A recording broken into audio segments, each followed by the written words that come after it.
আসসালামু আলাইকুম ওয়া রাহমাতুল্লাহি ওয়া বারাকাতুহু। সুপ্রিয় শিক্ষার্থীরা, কেমন আছো তোমরা? আশা করি আল্লাহর রহমতে অনেক ভালো আছো। আমি Mohammad Ismail Hossain Roni, assistant professor doctor Mahbubur Rahman Molla college. আজ আমি তোমাদের কাছে ট্রান্সফরমেশন অফ সেন্টেন্সের আরেকটি রুলস নিয়ে আসি। আজকে আমরা যে রুলসটি নিয়ে এসেছি সেই রুলসটি কি রিলেটেড সেটা আগে চলো আমরা দেখি। আজকে সিম্পল কমপ্লেক্স কম্পাউন্ডের যে রুলসটা করব সেটা হলো প্রিপজিশনাল ফ্রেজ রিলেটেড রুলস। তার মানে আজ আমরা এমন একটা সিম্পল সেন্টেন্সকে কমপ্লেক্স এবং কম্পাউন্ড করা শিখব যেই সিম্পল সেন্টেন্সে প্রিপজিশনাল ফ্রেজ আছে। প্রিপজিশনাল ফ্রেজ যুক্ত সিম্পল সেন্টেন্সকে কিভাবে কমপ্লেক্স এবং কম্পাউন্ড করে। আজকের ক্লাস থেকে আমরা যেগুলো সম্বন্ধে ধারণা পাবো সেটা হলো আজকের ক্লাস থেকে আমরা ধারণা পাবো প্রিপজিশনাল ফ্রেজ কি এবং কমপ্লিটিভ কি, এবং আমরা কতগুলো এক্সাম্পল দেখব যেগুলো তোমার প্রিপজিশনাল ফ্রেজ রিলেটেড, এবং সর্বশেষ আমরা দেখব প্রিপজিশনাল ফ্রেজ রিলেটেড সিম্পল সেন্টেন্সকে কিভাবে কমপ্লেক্স এবং কম্পাউন্ড করে। প্রথমে আসি আমরা প্রিপজিশনাল ফ্রেজের ডেফিনিশনসটা একটু আমরা জানতে চেষ্টা করি যে হোয়াট ইজ প্রিপজিশনাল ফ্রেজ।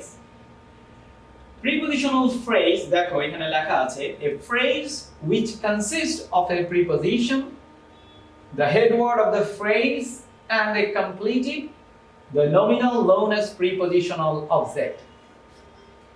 যদি সহজ ভাষায় বলি, দেখো আন্ডারলাইন করা আছে যে প্রিপজিশনাল ফ্রেজ নরমালি কিভাবে গঠিত হয়। প্রিপজিশনাল ফ্রেজে কি থাকে? প্রিপজিশনাল ফ্রেজে থাকে এই প্রিপজিশন, একটা প্রিপজিশন কমপক্ষে এন্ড এ কমপ্লিটিভ, এবং একটা কমপ্লিটিভ থাকে। তাহলে প্রিপজিশনাল ফ্রেজে কি থাকে? Preposition at least one and a completive। এখন প্রিপজিশন কোনগুলো? প্রিপজিশন নরমালি আমাদের একটু স্মৃতিচারণ করায় preposition at, in, on, of, to, with, by, for, without, etc. অনেকগুলো প্রিপজিশন আছে। নরমালি এই যে এই প্রিপজিশনসগুলোর সাথে তোমরা পরিচিত। সো এই যে এতগুলো প্রিপজিশন আছে, ওইগুলো দেখে নিশ্চয়ই তোমাদের মনে পড়তেছে যে প্রিপজিশনস কোনগুলো। তো এরকম প্রিপজিশনাল ফ্রেজে যে এই প্রিপজিশনগুলোর মধ্যে একটা প্রিপজিশন থাকবে। আমি তো আবার বলি, এই যে এই কয়েকটা প্রিপজিশনের যে প্রিপজিশন তা না, এর বাইরে কিন্তু আরো অনেক প্রিপজিশন আছে। বিফোর, আফটার, এজ, এগুলো সবই প্রিপজিশন হিসেবে ব্যবহৃত হতে পারে। এটা আমরা প্রিপজিশনের যে ক্লাস, সেই ক্লাসে আমরা জেনে নিব। তো চলো তাহলে প্রিপজিশন সম্বন্ধে আমরা একটু ধারণা পেলাম, একটু আসো চলো কমপ্লিটিভ সম্বন্ধে আমরা একটু ধারণা নিতে চেষ্টা করি যে হোয়াট ইজ কমপ্লিটিভ। দেখো এখানে সংজ্ঞা লেখা আছে the noun or pronoun or noun phrase which follows a preposition in a prepositional phrase. Completive definition of completive যেটা আমরা দেখতেছি সেটা হলো যে the noun, pronoun or noun phrase which follows a preposition in a prepositional phrase. The noun, pronoun or noun phrase which follows a preposition in a prepositional phrase. তার মানে হলো প্রিপজিশনের পরে, মানে একটা প্রিপজিশনাল ফ্রেজে প্রিপজিশনের পরে ফলোস এ প্রিপজিশনের পরে যে নাউন, প্রোনাউন আর noun ফ্রেজটা থাকে সেটাই হলো কমপ্লিট। প্রিপজিশনের পরে যে নাউন, প্রোনাউন অথবা নাউন ফ্রেজটা ব্যবহার করা হয় সেটাই কমপ্লিট। চলো উদাহরণ দেখলে আরো ক্লিয়ার হয়ে যাবে। এক্সাম্পল, যেমন এখানে একটা sentence I went there with Karim। তো এখানে আমি যদি তোমাদেরকে বলি প্রিপজিশন কোনটা? with, তাই না? with। এখন দেখো এই প্রিপজিশনের পরে কি আছে? করিম। এটা কি? নাউন। সো উইথটা কি? প্রিপজিশন। তাহলে এই প্রিপজিশনের পরে নাউনটা আছে, তাহলে এটা একটা নাউন এবং একই সাথে এটা কমপ্লিটিভ, এবং এতটুকু হলো prepositional phrase. With preposition Karim noun অথবা কমপ্লিটিভ, আর উইথ করিম হলো প্রিপজিশনাল ফ্রেজ। আরেকটা উদাহরণ দেখি, I always depend on him। এখানে প্রিপজিশন কোনটা? on। এখন এখানে অনের পরে কি আছে দেখো, একটা প্রোনাউন আছে, তাই না? তাহলে এইটা কি? এই অনটা হলো প্রিপজিশন, এই হিমটা কি? এই হিমটা হলো কমপ্লিটিভ অর প্রোনাউন। এই অন হিম কি? Prepositional phrase. তাহলে আমরা দেখলাম যে প্রিপজিশনের পরে নাউন থাকতে পারে, প্রোনাউন থাকতে পারে, দুটো মিলে প্রিপজিশনাল ফ্রেজ। তো আরেকটা উদাহরণ দেখি, I have nothing to say against his proposal. তার প্রস্তাবের বিরুদ্ধে আমার বলার কিছুই নাই। সো এখানে দেখো প্রিপজিশন কোনটা? against। এখন এই যে his proposal, তার প্রস্তাব, এই যে প্রস্তাব, এই এতটুকু কি? এতটুকু কিন্তু তোমার একটা ফ্রেজ, এবং এতটুকু হলো নাউন ফ্রেজ। তার প্রস্তাবের বিরুদ্ধে আমার কিছু বলার নেই। তাহলে দেখো এই যে প্রিপজিশনের পরে শুধুমাত্র নাউন না, প্রোনাউন না, নাউন ফ্রেজও থাকতে পারে। তো সুতরাং এই ফ্রেজটুকে কিন্তু বলা হয় কমপ্লিটিভ। আর এগেইনস্ট থেকে প্রপোজাল পর্যন্ত তোমার কি? Prepositional phrase. তার মানে আমরা দেখলাম, আমরা জানলাম যে প্রিপজিশনাল ফ্রেজ কি, এবং আমরা জানলাম কমপ্লিটিভ কি। এখন এই তোমার এখানে আরো কতগুলো প্রিপজিশনাল ফ্রেজের তুমি উদাহরণ দেখতে পারো। according to, in accordance with regard to, as for, as a result of, because of, due to, on account of, out of। এখন প্রিপজিশনস তো অনেক টাইপের আছে, কতগুলো টাইপের আছে। তো এই প্রিপজিশনাল ফ্রেজে যে শুধুমাত্র একটাই প্রিপজিশন থাকবে এরকম কিন্তু না। এই যে এখান থেকে তুমি কিন্তু উদাহরণ তুমি পেতে পারো যে না, কোনো প্রিপজিশনাল ফ্রেজ কিন্তু তোমার একাধিক প্রিপজিশন নিয়েও গঠিত হয়। in view of, in of, তারপরে দেখো in order to, into। এখন আমার এই প্রিপজিশনাল ফ্রেজ যুক্ত সিম্পল সেন্টেন্স কে কিভাবে আমরা কমপ্লেক্স এবং কম্পাউন্ড করব সেটার জন্য চলো আমরা একটা চার্ট দেখি। এই যে দেখো simple sentence with prepositional phrase, এই প্রিপজিশনাল ফ্রেজ যুক্ত সিম্পল সেন্টেন্স কে কিভাবে কমপ্লেক্স এবং কম্পাউন্ড করে এর জন্য চলো আমরা এই চার্টটা একটু দেখি। যে দেখো সিম্পল সেন্টেন্সে যে সিম্পল সেন্টেন্সে প্রিপজিশনাল ফ্রেজ থাকে, প্রিপজিশনাল ফ্রেজটা দিয়ে কিন্তু তোমার এই season, year, time of a day, any time, যেকোনো একটা সময় নির্দেশ করে। তো প্রিপজিশনাল ফ্রেজ যদি সময় নির্দেশ করে, তো সেই সময় নির্দেশক সিম্পল সেন্টেন্সকে কিভাবে কমপ্লেক্স এবং কম্পাউন্ড করব? আমার কি লাগবে? কমপ্লেক্স করার সময় লাগবে আমার when অথবা while, এবং তারপরে আমার একটা সাবজেক্ট দিতে হবে, তারপরে আমার একটা ভার্ব দিতে হবে according to subject and context। when, while, subject, verb, খেয়াল রাখো। আর কম্পাউন্ড করার সময় আমার কি লাগবে? and অথবা and then ব্যবহার করতে হবে। ওকে, তো চলো উদাহরণ দেখি।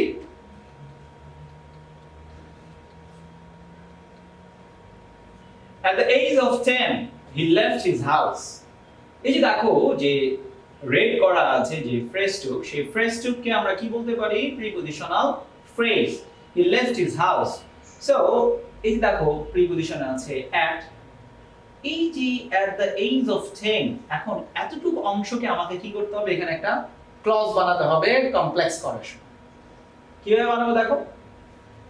ওই যে মনে আছে কিনা তোমাকে আগে চার্টে লেখা ছিল কি যে সিম্পল থাকলে আমাকে কমপ্লেক্স করার সময় when অথবা while দিতে হবে। দেখো সবার প্রথমে কি দিলাম? when। তারপরে আমার কি দিতে হবে? সাবজেক্ট। when অথবা while, তারপরে কি দিতে হবে? সাবজেক্ট। আমি কি দেব? সাবজেক্ট। এখানে when দিয়ে গেলাম, এখানে when দিলাম কেন? well সাধারণত কন্টিনিউয়াস সেন্সে ব্যবহৃত হয়। যাই হোক এখানে আমার when দিলাম, তারপর আমি সাবজেক্ট কি? he। সাবজেক্ট হি আছে, হি। এবার আসো কোন টেন্সে আছে? পাস্ট টেন্সে। আমি সেই অনুযায়ী আমার পাস্ট টেন্সের একটা ভার্ব বসালাম was। when he was, তারপরে কি? 10 years old। অথবা এটাকে আবার এভাবে লেখা যায় when he was 10, just normally 10 years old লেখো অথবা 10, correct। সো তারপরে বাকি সব he left his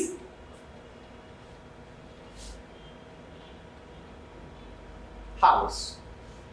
তাহলে at the age of 10 এটাকে আমি কিভাবে কমপ্লেক্স করলাম? when বসালাম, সাবজেক্ট বসালাম, ভার্ব বসালাম। ওকে, when, সাবজেক্ট, ভার্ব। তা এটাকে কম্পাউন্ড করব কিভাবে? কম্পাউন্ড করব কিভাবে দেখো, কম্পাউন্ডে মনে আছে কিনা তোমাদের? সেটা হলো কি and অথবা and then ব্যবহার করতে হয়। তা এখানে দেখো এই যে এই at the age of 10 এই অংশটাকে কি লিখলাম subject he was 10 years of age, অথবা এটাকে কি লেখা যায় এই যে হি ওয়াজ 10 তার বয়স ছিল 10 বছর and then he left his house, he left his house। এই যে দেখো and then ব্যবহার করা হলো এখানে and then তখন কি মাঝখানে ব্যবহার করা হলো এবং এই অংশটাকে তোমার কি একটা ক্লজ বানানো হলো এবং ইন্ডিপেন্ডেন্ট ক্লজ বানানো হলো। তাহলে আমাকে এটা নিশ্চয়ই তুমি উদাহরণ দেখে নিশ্চয়ই বুঝতে পারতেছো যে আমাকে কিভাবে কমপ্লেক্স এবং কম্পাউন্ড করতে হবে। আরেকটা উদাহরণ দেখি চলো, সিম্পল সেন্টেন্স যেখানে একটা প্রিপোজিশনাল ফ্রেজ আছে he woke up at the time of raining, সে তোমার জেগে উঠেছিল যখন বৃষ্টি হচ্ছিল, কন্টিনিউয়াস সেন্স। তাহলে এটাকে কিন্তু আমি যেহেতু এটা কন্টিনিউয়াস সেন্স বুঝাইতেছে এই ফ্রেজ টু, তাহলে এখানে কিন্তু আমি when অথবা while দুটোটার যে কোনো একটা দিয়ে আমি করতে পারবো। তো দেখো এতটুকু আমি লিখবো আগে, দেখো এটা কমপ্লেক্স কি করলাম he woke up, এই যে যেহেতু এটা প্রিপোজিশনাল ফ্রেজ এই অংশটুকু at the time of raining, তো এখানে আমি কি করলাম একটা when দিলাম, তারপর আমার সাবজেক্ট দিতে হবে। এখন raining এর সাবজেক্ট কি? raining এর সাবজেক্ট কি he, raining এর সাবজেক্ট কি he, তুমি কি he was raining দিতে পারবে, সেই বৃষ্টি পড়তেছিল, তাহলে raining এর সাবজেক্ট হিসেবে এখানে দিতে হবে it, ইমপারসন অফ it দিতে হবে it। টেন্স কোন টেন্সে আছে? পাস্ট টেন্সে ও, তাহলে এখানে কি দিব আমি was, তারপরে কি বাকিটু raining, when দিলাম সাবজেক্ট it দিলাম verb দিলাম বাকিটু দিলাম। ওকে, he woke up when it was raining, at the time of এর পরিবর্তে আমি এখানে কি দিয়ে দিলাম when দিলাম। চলো এটাকে কিভাবে কম্পাউন্ড করব, he woke up and দিলাম, বুঝি কম্পাউন্ডে and লাগে এবং তারপরে সাবজেক্ট it, তারপরে it was raining then। তাহলে তোমাদের এটা অবশ্যই খেয়াল রাখবা যে কমপ্লেক্স করার সময় আমার লাগবে when অথবা while সাবজেক্ট, তারপরে ভার্ব, আর কম্পাউন্ড করার সময় আমার লাগবে কি and অথবা and then। Jerry came here at 4, এখন দেখো Jerry came here when he was 4, ঠিক আছে, কিভাবে compound Jerry was 4 and then he came here। আরেকটা উদাহরণ দেখি আমরা, বাংলাদেশ achieved independence in 1971, সময় বোঝাচ্ছে। সো বাংলাদেশ achieved independence, এই যে এখানে যেহেতু এই প্রিপোজিশনাল ফ্রেজটার আগে আমি কি দিলাম when, এখন it কেন দিলাম, তো বাংলাদেশ তো 71 সন না, এইজন্য ইমপারসনাল it দিলাম it, তারপরে কি দিলাম পাস্ট টেন্স যেহেতু was, it was 1971, Bangladesh achieved independence when it was 1971। এটাকে এভাবেও কিন্তু তোমার কমপ্লেক্স করা যায়, সেটা কিভাবে, যে দেখো it was 1971 when Bangladesh achieved independence, এটাকে কম্পাউন্ড করব কিভাবে, it was 1971 and Bangladesh achieved independence, it was 1971 and Bangladesh achieved independence। ওই চারটা খেয়াল করতে হবে, চারটা মনে রাখতে হবে এবং এই সেন্টেন্সগুলো তুমি খাতায় উঠিয়ে তোমার তারপরে তুমি লিখবা এবং প্র্যাকটিস করবা এবং খেয়াল করবা। এখন আমরা এই এতক্ষণ যে উদাহরণগুলো দেখেছি সেই উদাহরণগুলোতে প্রিপোজিশনাল ফ্রেজ দিয়ে কি বোঝায়, সময় বোঝাইছে। প্রিপোজিশনাল ফ্রেজ দিয়ে কিন্তু তোমার পজিশন অথবা কোয়ালিটি বোঝাতে পারে। প্রিপোজিশন ফ্রেজ দিয়ে যখন পজিশন অথবা কোয়ালিটি বোঝায় তখন কিন্তু তোমার কমপ্লেক্স করার সময় তোমার রিলেটিভ প্রোনাউন লাগে, হু হুইচ দ্যাট, রিলেটিভ প্রোনাউন লাগে হু হুইচ দ্যাট, তখন আমি when অথবা while দিয়ে সাধারণত করব না, and, এবং কম্পাউন্ড করার সময় and ঠিক আছে and লাগবে। চলো একটা উদাহরণ দেখি,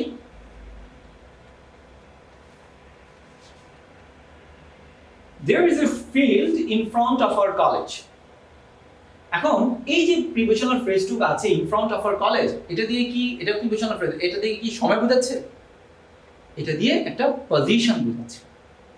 তাহলে এইটাকে এই প্রিপোজিশনাল ফ্রেজ যুক্ত সিম্পল সেন্টেন্সকে কমপ্লেক্স করার সময় কিন্তু আমি when ব্যবহার করব না, বা well ব্যবহার করব না, while ব্যবহার করব না, আমি কি ব্যবহার করব, এখানে আমার রিলেটিভ প্রোনাউন ব্যবহার করতে হবে কমপ্লেক্স করার সময়। তো চলো করি, there is a field, আমি কি দিব which, there is a field which, এখন এরপরে কিন্তু আমার কিন্তু এখানে সাবজেক্ট লাগলো না, ওখানে কিন্তু আমার যে যখন নাকি আমার ইয়ার বোঝায় তখন কিন্তু আমার সাবজেক্ট লাগে, এখানে কিন্তু আমার সাবজেক্ট লাগছে না। which is in front of our college, একদম সোজা, দেখো যে আমার যদি পজিশন বোঝায় আমি কম্প্রেস করার সময় প্রিপোজিশনাল ফ্রেজ প্রিপোজিশনটার পরিবর্তে আমি উইচ বসাবো, তারপরে আমি একটা ভার্ব বসিয়ে দিব, তারপরে বাকি সব which is in front of our college. একটু খেয়াল করো, দেখো কম্পাউন্ড করার সময় দেয়ার ইজ এ ফিল্ড এবং হুইচ এর জায়গায় পরিবর্তে আমি কি দিব এন্ড, আর যেহেতু ইট which and it is in front of our college এবং এই যে ফিল্ডের প্রোনাউনটা কি it is in front of our college। কেমন আছে? চলো আরেকটা উদাহরণ দেখি। I bought a jeep with great off-road capabilities। এখন এখানে দেখো যে I bought a jeep which, এখানে আমি কি দিলাম which, এটা দেখুন নিশ্চয়ই কোনো সময় বোঝাচ্ছে না। এখন which I bought a jeep which বসাবো, কারণ জিপের জন্য রিলেটিভ প্রোনাউন আমি which দিব, which বসালাম। এখন দেখো জিপটার এই ক্যাপাবিলিটিসটা ছিল, এখন I bought a jeep which had, এখানে কিন্তু was না, which had great off-road capabilities। Compound করার সময় কি I bought a jeep and it had great off-road capabilities। So একটু ডিফারেন্স আছে কিন্তু প্রিপোজিশনাল ফ্রেজ ইয়ার বোঝালে এক রকম, পজিশন বা মুভমেন্ট বা কোয়ালিটি বোঝালে কিন্তু আরেক রকম। আশা করি তোমরা বুঝতে পেরেছো। আজকে এই ক্লাসটুকু এই পর্যন্তই। তোমরা বাসায় প্র্যাকটিস করবে, যেগুলো বোঝালাম সেগুলো প্র্যাকটিস করবে এবং বেস্ট অফ লাক। আল্লাহ হাফেজ।